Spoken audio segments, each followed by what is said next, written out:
Welcome to the Ladies Talk Show. This is your host, Leah Richheimer. We are in chapter 7 of The Marriage Secrets, and we are on page 152, and we are talking about a woman getting the appreciation she desperately needs, like desperately. Ladies, let's call a spade. Women need appreciation desperately. Okay, we have sources for this. Okay, here we go. Page 152, missing computer chip.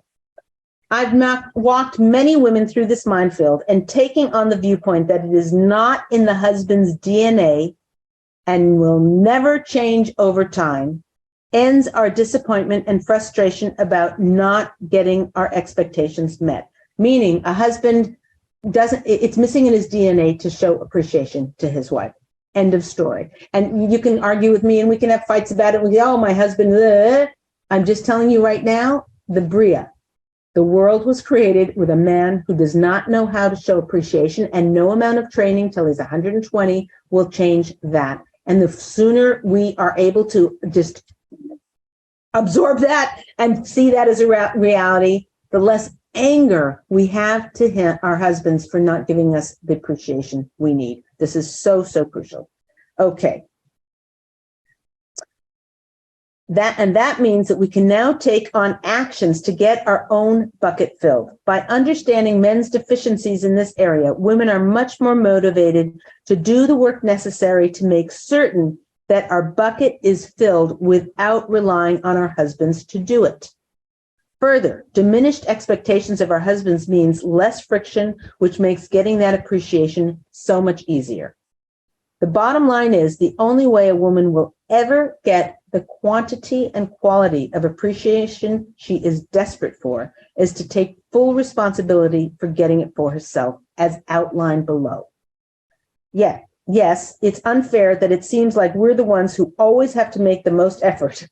Yes, it's a whole lot of trouble and an ongoing annoyance to have to take care of our own needs instead of having someone else just do it for us.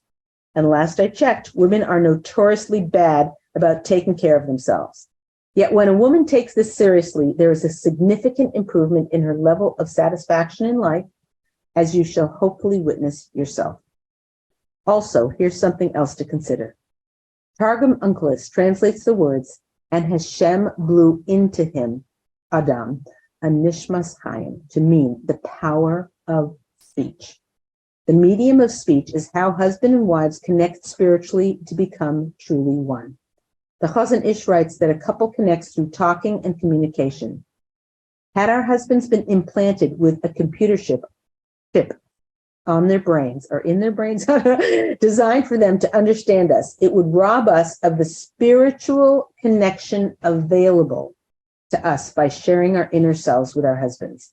Maybe the very act of sharing ourselves and expressing our needs for appreciation helps us to become closer to each other. So, how do we get the gratitude we so urgently need from a man who doesn't have a clue about how to provide it to us? There are many ways listed below, but first we have to debunk a very prevalent myth. The myth of surprise. There is a myth in our culture that surprise gifts are the epitome of true love. Being gifted a surprise diamond, car, or even a house are all considered a gift that only someone who truly understands our deep inner selves can give. Such a giver is seen as the ultimate type of husband. But if you examine this gesture under a microscope, how thoughtful could it possibly be for a man to buy a large item for his wife that she may not even like? If you ask around, I'm sure most women would confess that being surprised is often a terrible disappointment. We've all received jewelry that's not to our taste, or a sweet sweater that looks dreadful on us. And there's always the dilemma of knowing whether or not to admit that we don't like it. Or we're whisked off to a surprise dinner and can't fully enjoy it because we left many things half done back at the house. Being surprised is way overrated. Our fantasy about what it feels like to be surprised is in stark contrast to the reality of being stuck with an expensive but useless item. It's about time that we recognize this and admitted it to ourselves and to our husbands. The fact is, it almost always works out better to tell them exactly what we want in the first place. We need to stop waiting to be known by our husbands by having him play a guessing game of what he thinks will make us happy, and just tell him. It happens to be a fairly foolproof method for success. No surprises. So what does debunking this myth have to do with feeling appreciated? Because admitting how disappointing surprises really are is extremely helpful for understanding the dynamics of how to get your appreciation bucket filled to the brim. Kayla and Ovadia were marrying off their youngest child, a son. Ovadia spoke with their daughter, Tsippy. Tsippy had a great taste and was going to purchase all the Kala's jewelry. Ovadia told her, the daughter was going to buy it. Okay, when you are in the jewelry store, buy a diamond bracelet for mommy. It's time she got something for herself, and this is the ideal opportunity for me to show my appreciation for all her hard work. Blessed Tsippy, instead of keeping this from her mother, she told her mother about it, about her husband's surprise. Kayla was quite quiet for a few minutes. Then she said, so much money for something I will rarely wear and never truly enjoy. I would much rather have a candelabra with 12 arms to light my Shabbos candles. Tsippy didn't tell her father that she had spoken to her mother. She just suggested to him that perhaps mommy would enjoy a candelabra over a diamond bracelet. He agreed, and Kayla enjoys Avadia's gift each and every Shabbos. By the way, the candelabra was almost twice as expensive as the bracelet would have been, but Ovadia knew it was a worthwhile investment. He sees it in the joy in Kayla's eyes each week. Okay, there we are. No surprises. Okay, what you got for me, Gila? Okay, so Goldie says, I feel so vulnerable having to tell my husband that I need more appreciation from him. Is there a way to express to him in a less vulnerable way? Unfortunately, I'm not a great communicator for this reason. I'm scared of being vulnerable. Brilliant. First of all, I just have to give you like a kudos call, like woohoo, yoo-hoo, oops, because you understanding that and being able to articulate that is so powerful and so crucial to your ability to be closer to other people. Being vulnerable is kind of the glue that holds a relationship together. It's hard. It's hard. It's unpleasant for women who are busy powerhouses, lawyers, doctors, principals of schools, and whatever. Even your kindergarten teacher. Being vulnerable is, I'm saying, you're not necessarily having a powerhouse job that makes millions of dollars every direction or whatever. No matter where we're holding, being vulnerable is hard for a woman, but it is the key to being close. Now, the thing is, being vulnerable to strangers or to people who are less important in our life, it's not really important to do that. And it's sometimes you'll be vulnerable to somebody who's kind of not trustworthy, and they'll press you. It's like, I feel, like really, insecure when I walk into this room and I don't know anybody, and I don't know who to say hi to. You say that to the wrong person, they're like nobody cares about you. They're just they're worried about their own self, or I don't know, maybe that would be comforting to somebody, not to me. What I'd want to hear is something like, oh, I hear that. I hear. It's so funny how we get wrapped up in our heads and we think we're back in high school or elementary school and we're going to be bullied and whatever. And I get it. Have you ever thought of walking into the room and finding one person that you're close to? Something like that. I'm giving you an example of being vulnerable to somebody who takes care of you and being vulnerable to somebody who doesn't. So being vulnerable is the key to closeness to your husband. And if you feel like he's not trustworthy, I don't really know what he's going to say. He might be mean to me. He might, not get it. Then you have to tell him. You have to say, I'm about to say something that's going to make me feel a little bit vulnerable. So don't snap back with something that would hurt me, So, I'm feeling, let's use the same example. When I'm going to this place and I'm not going to know anybody and I'm going to feel uncomfortable, can you think of what I can do to help me in that situation? If you can't think of it now, I'd rather you think about it and come back to me with an answer rather than just blurt out the first thing that might be hurtful to me because I'm feeling very vulnerable about this. Like that. So sharing your vulnerability and that, getting yourself taken care of by preemptively striking, before he says something hurtful to you, And it's also, looking back, maybe why you don't trust, how have you been hurt in the past by being vulnerable? We all feel uncomfortable being vulnerable. But again, that letting your guard down leads to closeness. So if you keep your eye on the prize, which is closeness, and you take a few chances, again, don't feel any badly at all by preemptively saying, I'm feeling vulnerable now, but I want an answer to a thing, or I want to discuss something with you. When you say that up front, it gives your husband, so he puts him on notice that he should be careful. Be careful with your feelings. Very, very good question. Okay, good. Next question. Wow, that was great. Yeah. Okay, Faggy writes, I actually hate surprises, but my husband loves them and only wants to me. I've tried to explain my feelings, but he thinks a surprise is crucial to a good gift. And if he keeps doing it, I will learn to love it. I'm very frustrated. I hear. Excellent question. Very clear, very clear question. That's a little bit tough. If you've just said to him, oh, I'm not so crazy about surprises and whatever, they don't mean a lot to me. Maybe he just keeps thinking, he keeps pushing, because he's not, when you speak from the heart, it goes to the heart, so you may not have expressed it in a way that he could really hear. So the first thing I would try is to have some kind of a conversation with him, say, listen, I want to talk to you about something. I don't want you to feel bad in any way. I'm trying to solve a thing for my own satisfaction. I think I'm broken in a certain area, or I don't know if I would say that. There's a particular way I feel that's different than how you feel, which is that surprises, I don't like surprises. Some people do. I mean, maybe once a year I'd like a surprise, but most often I just find surprises jarring and uncomfortable. And it's like, when I was a kid growing up, like I would always want to know, where are we going? What are we doing? My mom was like, oh, it's a surprise. It's a surprise. Like the whole joy of going to Disneyland for me was that I knew 2 weeks before Disneyland, and I had 2 weeks of looking forward to it and, getting an outfit that I would feel comfortable there. I love Disneyland because of that. My mom all the other kids could, she kept it as a surprise, but she told me. That's just how I am. That's how I roll. So if there's a way we could figure out your desire to give me surprises and match it with my dislike of prizes, maybe there's something we could figure out. Let's brainstorm and put it in his lap and say, this is the issue that I have. So that would be something that I would definitely try to communicate. But then on the other hand, if you have tried this type of communication and he's still giving you surprises, I really think that you have it, it's too hard an ask for you to just receive something.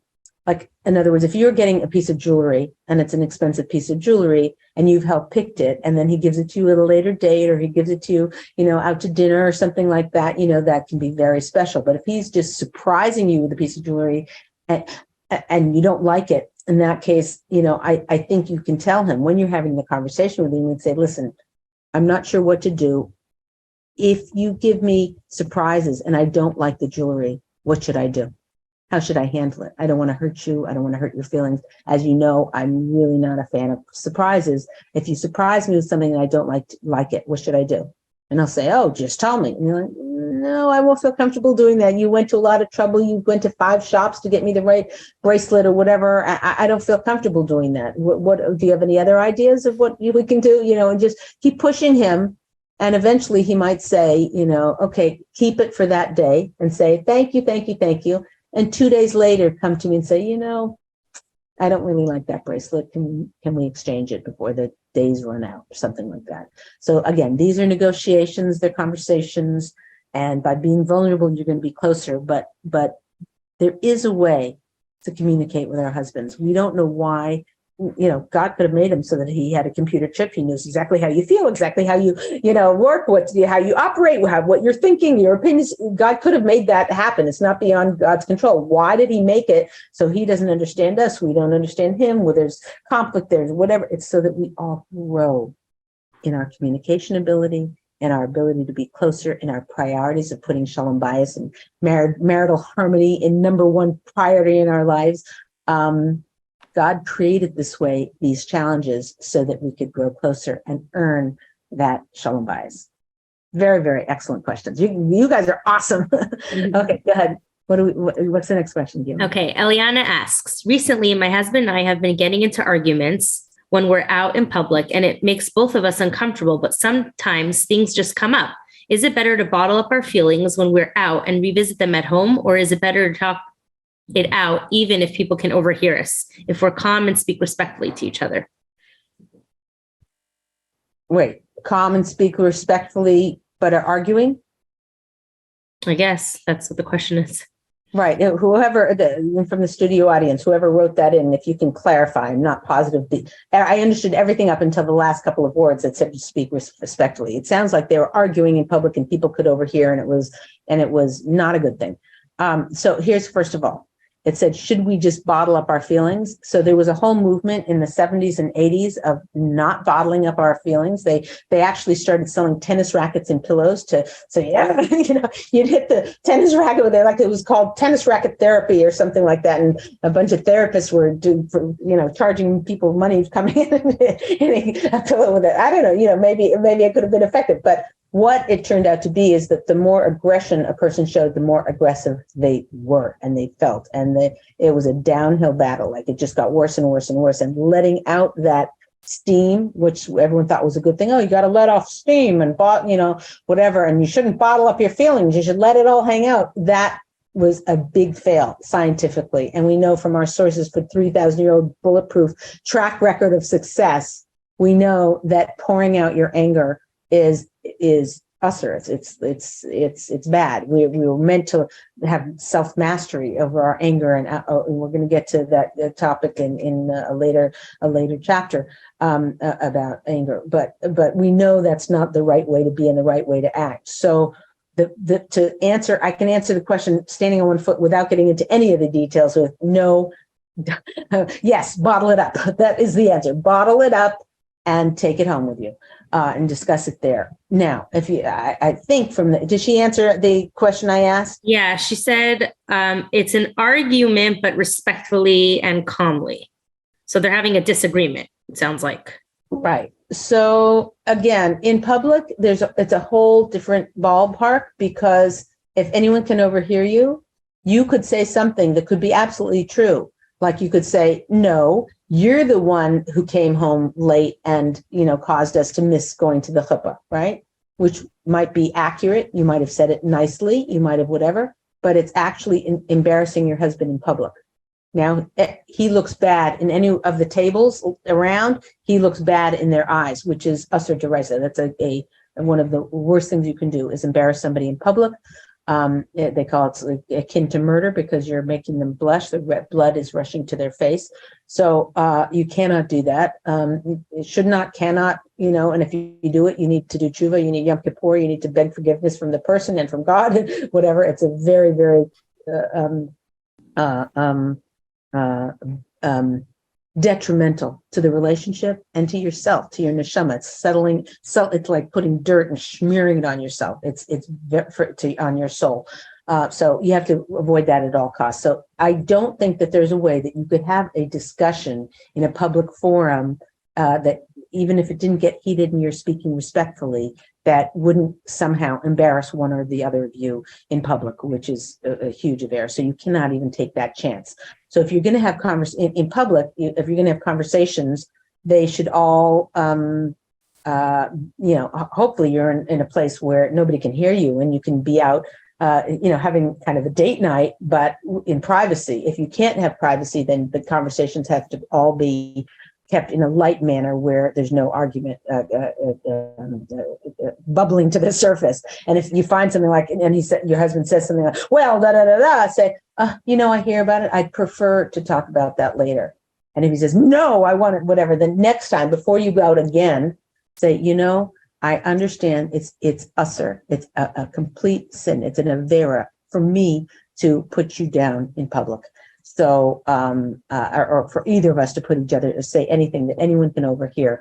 So I think, if we get to a subject like that, would it be okay with you if I just go, let's talk about this at home and you'll know what I mean, And if he says, no, I want to talk about it, then try and convince him. And if nothing's working, maybe, write him a long letter, handwritten, saying, I love you so much, but makes me so uncomfortable. It makes me afraid to go out because if a subject comes up, et cetera, et cetera. Okay, you get the point. Okay, Gilu, we've got time for one quick last question. Okay, great. So Sarah asks, I tell my husband that my love language is attention. I would rather him be home on time than stopping at the market to buy me flowers. His time and attention to me is more valuable than a bouquet of flowers. He just doesn't get it. Then he gets angry that I didn't appreciate the act of him buying the flowers and taking the time. I just want his time, not the flowers. How do I explain love language to him? Very good. So the problem is that I'm not sure, again, a lot of what we're learning takes time and practice and doing it and doing it and doing it, and then things slowly shift. So you can't expect like this, that, oh, it happened. Like, I want that for this appreciation. You give me that appreciation. I don't know, whatever. It's kind of like a more organic thing, and it's a slower process from where you currently are to where you want to be. So rather than being upset with the flowers, show him oodles of appreciation on the flowers. Just, let it go. Okay. Just show him oodles of appreciation on the flowers, but then show him 10 times oodles when he does actions. So it could be that for your husband, if he walks in the door half an hour earlier without the flowers, and you say, please change this diaper, please clean off the counter, please, can you take the trash out? No, there's boxes over there that need to be moved into the back house. Whatever you're telling him is like that. He does not want to give that. He feels like he's your slave labor. He just doesn't want to be there and give you what you quote unquote need, because he'd much rather go get flowers like the other husbands, like his friends do, bring flowers, and he's done, and then he can go sit on the couch and put his feet up. Okay, I'm attributing motives to him that may or may not be there, but I'm saying it definitely could be seen in that light. So you're saying, well, he's not meeting my needs. Well, maybe he has needs to not feel like a slave or like he's walking in and having to do your beck and call. So again, this is a time period thing. You need to start to examine yourself, what your deep needs are, and get them met without barking, I need this, I need this, I need this. If you need extra help, right, find out a way to get it, whether that means to adjust your budget, and instead of having, a steak every night for dinner, you have, peas, or you have whatever, you have your pasta, whatever. I'm just saying, if you need to pay for extra help, or you could say to a teenage girl, I'll give you, crocheting lessons if you come, for 2 nights, for Tuesdays and Thursdays, when I have a rougher day, if you come in the afternoons and just help me for an hour, I'll give you crochet lessons for an hour, whatever, you'd have to maybe use your creativity, but rather than barking that you wished your husband would do these things or whatever, I would look at all the alternatives to get those needs met elsewhere, because obviously you've told him. Now you can tell him in a softer way. You can say, I like it when you're home, even if you're sitting on the couch. But to tell him to come home, it depends. If you're a full-time worker and a full-time mom and everything, then maybe he should be doing a lot more than he currently is. So these are much deeper and bigger issues than this one thing. But for this particular answer for this is, I would look deeper at how to communicate to your husband so he understands what your needs are. But that starts with understanding what your own needs are. And I explained in the last show exactly how to get your needs met. And there are a lot of ladies talk show, just type in needs and you'll see a lot of shows on how to get your needs met. And it's in the last chapter also. Okay, this is Leah Richheimer for the Ladies Talk Show. I'm going to give you your homework for the week. And that is, one time this week, when you are expecting your husband to read your mind, okay, realize, oh, he doesn't have a computer chip to read my mind. I'm waiting for him to surprise me or to know what I need. So one time when you are waiting for him and expecting him to read your mind, open your mouth and tell him what you need. Okay, this is Leah Richheim, and we'll see you next show.